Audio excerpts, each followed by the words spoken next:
Üks meie kooli õpetaja on tõeline maasool.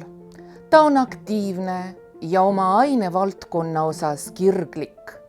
Ta on õpetaja, kes on antud Jumala poolt. Süttib igast huvitavast ideest. Ta tahab väga palju jõuda ära teha. Mul oli väga palju vene keele õpetajaid, aga ma arvan, et see on kõige parem. Sest mitte iga õpetaja saab töötada koolis nii kaua aega ja teha nii palju oma õpilastele.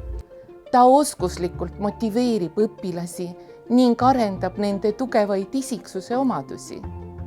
Ja kogu aeg, kui meil on tunnid, ta võib nalja jutustada või jutustada midagi oma elust.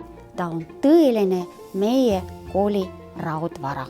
Selle õpetaja õpilased suure entusiasmiga viivad läbi ekskursioone Toila Oru pargis nii lastele kui ka täiskasvanutele.